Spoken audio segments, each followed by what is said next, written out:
Соңғы кезде жастар арасында мынандай тәртіп бұзушылықтар өте жиілеп кетті.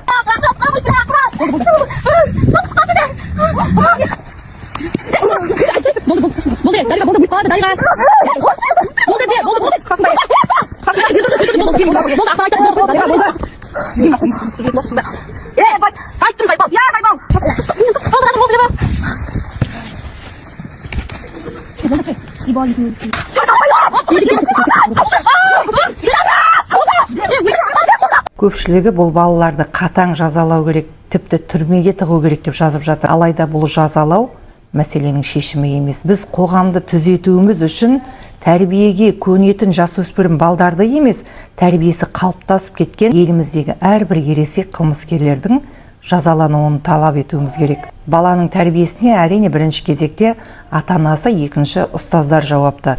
Содан кейін ортасына байланысты. Ата-ана өзінің баласына сенім артқандықтан көп жағдайда жаман ойлай бермейді. Ал бала бұзық балаларға қосылу үшін, сол бұзықтықтың дәмін көру үшін ата-ананың сенімін пайдаланып, бірінші өтірік сөйлеуге дағдыланып, бара-бара осындай жағдайларға тап болып жатады. Мектептерде болсын, жоғарғы оқу орындарында болсын, балалар 18-ге толғанша қыздар, ұлдар кеңесін және тәрбие сағатын жиі өткізіп отыру керек. Көп жағдайда мұғалімдер бірінші кезекте негізгі пәндерді орынға қояды дағы тәрбие жұмысын кейінге ысырып қояды. Кейбір мұғалімдер бар, менің сыныбымда немесе тобымда 20-30 бала бар.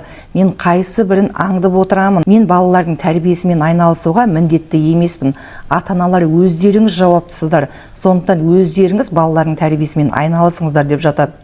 Ол мүлде дұрыс емес. Тәрбиесіз берілген білім адамзаттың қас жауы деген Әл-Фараби бабамыз. Сондықтан қай білім ордасында болсын, қай мекемеде, қай ортада болсын, ең бірінші тәрбие берілу керек.